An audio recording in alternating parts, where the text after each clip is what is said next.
So today we're going to talk about what to do if your appraisal comes in low. And if you hear squeaking, my chair is very squeaky today, so I don't know what the deal is. I'm going to have to get some WD-40, so excuse the squeaks. Okay, so let's talk about what to do if your appraisal comes in low.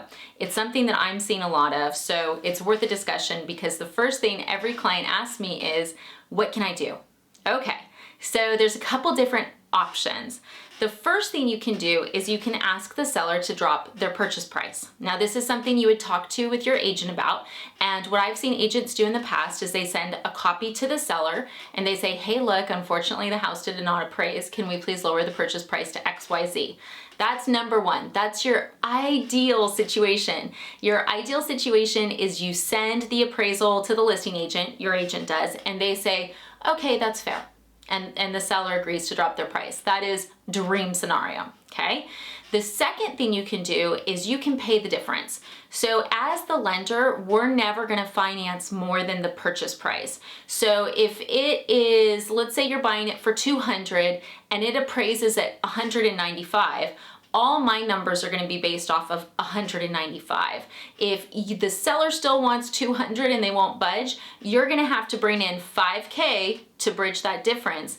And then on my end, if you're doing a 5% loan, I'm gonna need 5% based on $195 plus that $5K.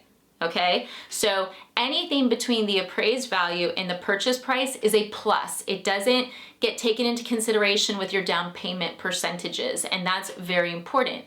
If you're doing a VA loan, I can't do more than $195. So once again, if it's $200 purchase price appraises at $195, I'm gonna be at $195 and you're gonna be bridging that $5K difference, right? This is if the seller won't do it. So that's number two, you can bridge the difference. Number three, you split the difference, right? Okay, so in that case, the seller may be like, okay, well, we'll go down 3,000 if you can come up 2. And we do see a lot of that because, you know, appraisals are as accurate as possible, but there is a margin, right? You know, it could be a little bit high, it could be a little bit low. So they try to be as accurate as possible. These are highly trained professionals. Like if you look at what appraisers actually have to go through to be appraisers, it's kind of, it's very intense and a bit surprising. But these are trained professionals, so they're doing their best to get the correct value, but you need to note like, okay, so maybe the seller brings in 3 and you bring in 2. That's splitting the difference. And then you've got a fourth option as well. Now the fourth option would be a reconsideration of value. So this would be conventional FHA, some jumbo do not allow it, but what happens in that circumstance, and you, the buyer, you have to approve this, okay? The seller can't force this on you, you have to approve this.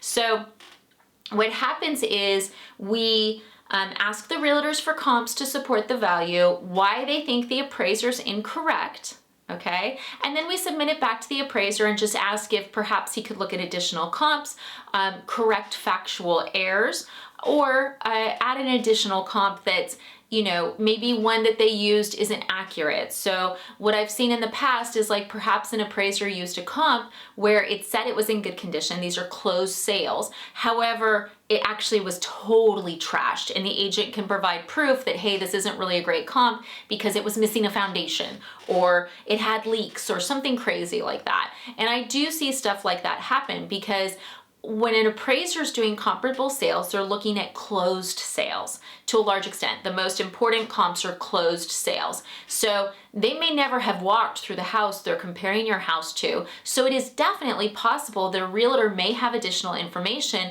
that can make it so that that comparable sale they're using is not used, and that can sometimes increase value. Now, what we can never do in any circumstance is threaten an appraiser. Yes, and the realtor should not be doing this either. I'm constantly amazed at how I have to tell some people who've been in the industry for 30 or 40 years that they can't call appraisers and threaten them.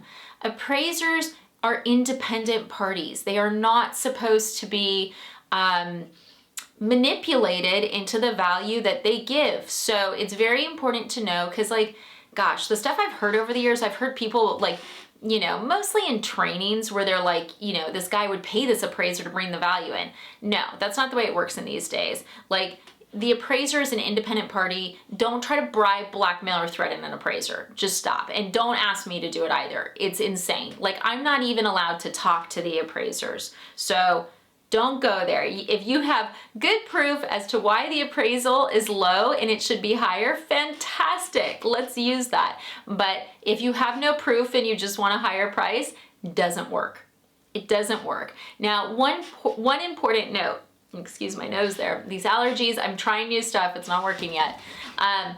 So if you are a VA buyer, we talked about Tidewaters yesterday. So Tidewaters are different, VA's different. So the reconsideration of value process, totally different with VA. So I just wanna make sure I put that note in there in case you guys are watching this video and you didn't see the Tidewater one from yesterday.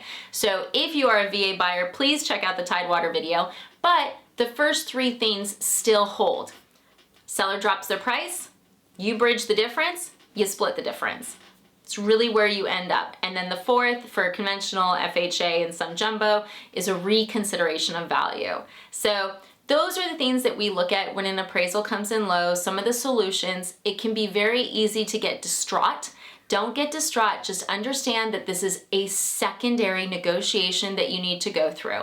And if you and the seller cannot come to a mutual agreement, it's not the house for you guys. It's that simple. If you and the seller cannot agree on a price for the house and the appraisal is low, it is not the house for you.